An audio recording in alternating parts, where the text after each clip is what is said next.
Save Homestead. My name is Tracy, if you're new here. Today I am going to be canning beans. Now I like to use this brand, the Siler Select Mixed Beans. I believe I buy these at Walmart, I'm wanting to say. And I like to use them for my refried beans whenever I have Taco Tuesdays. And they are a mixture of beans. They are, I think they're pinto beans and Great Northern beans. And they're really nice for refried beans. Once you get them canned, they're absolutely delicious. Now this 32-ounce bag should make 8 pint jars. And that will work out good because 8 is all that will fit in my canner at any given time. I'm going to go ahead, clean my beans, pick my beans, because you have to pick the split beans out. You don't want those when you can. And then I'll bring you back when I start the process. It's very simple, very easy. It's one of the easiest things I can. So I'll take you along with it, and maybe you'll want to try canning some of your own. I got my beans picked through. I've got them rinsed and drained and in this bowl. Now, let me get me a funnel.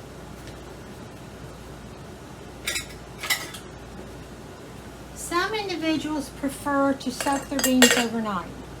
I have never done that. I have just done them like they are here and had pretty good results so far, knock on wood. Now what you're going to need to do is for each pint you'll have just short of a half cup of beans. For each quart you will have a full cup. And you will just put those into your jars.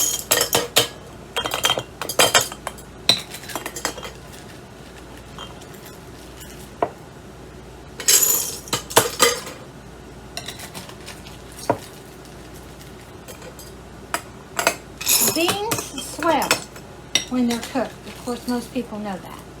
That is why you only use half a cup, so that you don't have so many that they blow the top off your jar.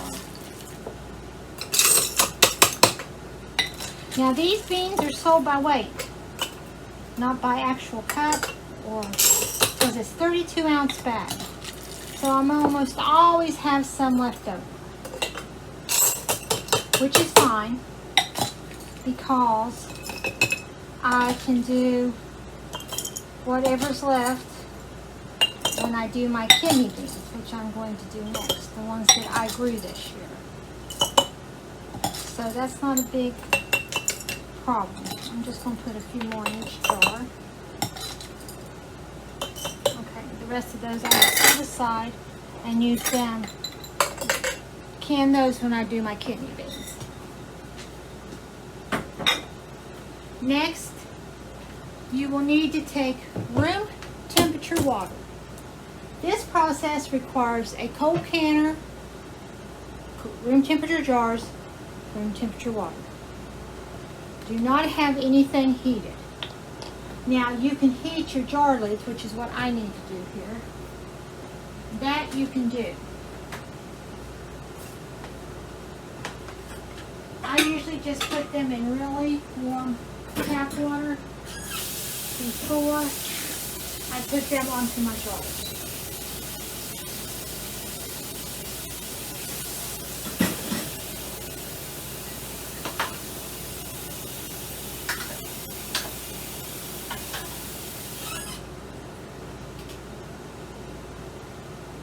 Thought I had 6. I know I cleaned them. Let me see where I might have put them. They were right in plain sight. I worry about myself sometimes. So I have those soaking. Now we're going to fill the jars up with room temperature water to a 1-inch headspace.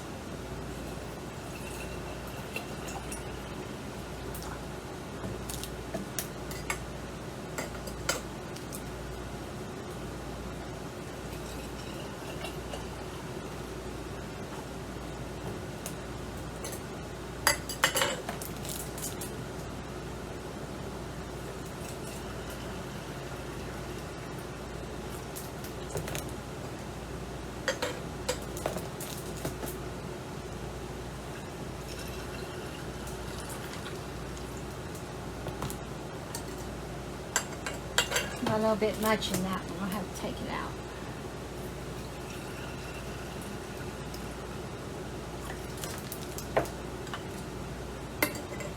Did that one too.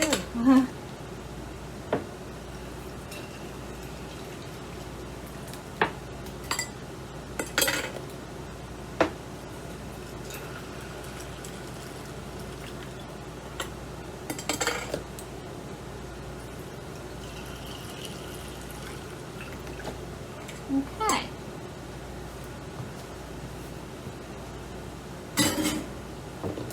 Get this out of the way.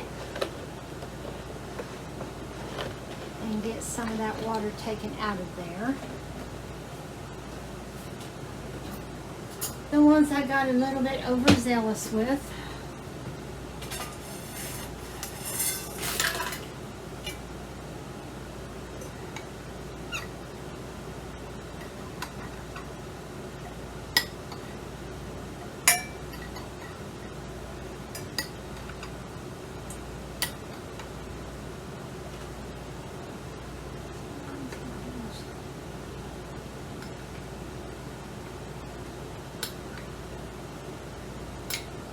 I also take out any beans that are floating, because they're usually just beans that I've missed when I was picking them.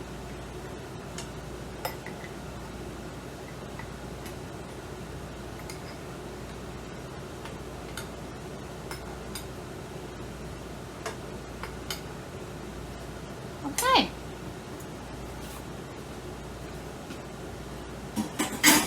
Now our next step is, most people don't think they need to do this, but they do. We need to debubble, which is basically just stirring them around, making sure those air bubbles get out. That's my phone. Ignore it. It's usually telemarketers. Nobody calls me, so. And those who do have my home phone number. That was my cell phone. Okay, we've debubbled. Next step is to wipe the rims with a wet cloth. You always have to wipe the rims regardless, just depending on what you're canning, to whether you use water or vinegar. In this case, I'll be using water.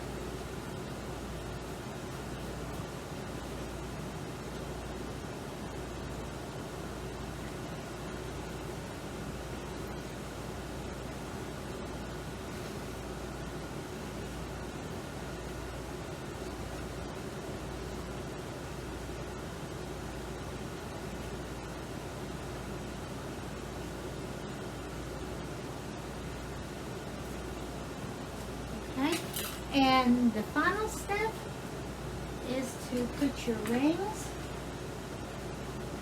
and your lids on. My rings are getting quite ugly looking. They're not rusty, they're just ugly looking. So we'll place our lids.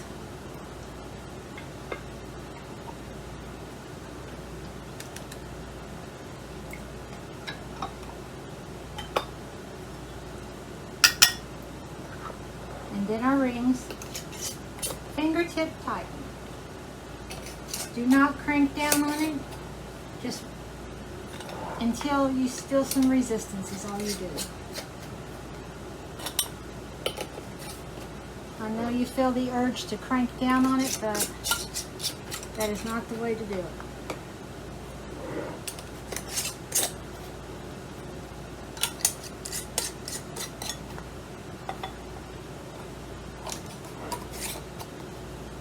Let me get this one out of the way.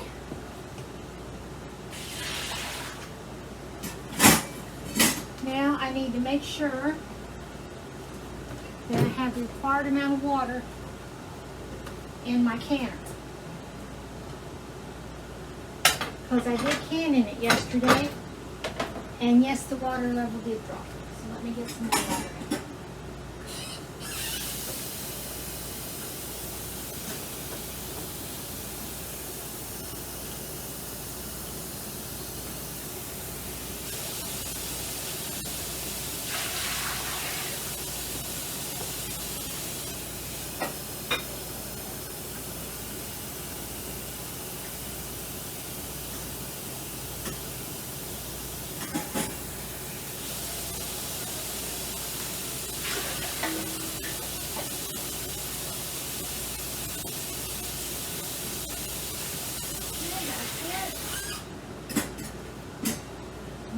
going to place the jars into the cold canner. Again, room temperature canner, room temperature jars, room temperature water in the beans.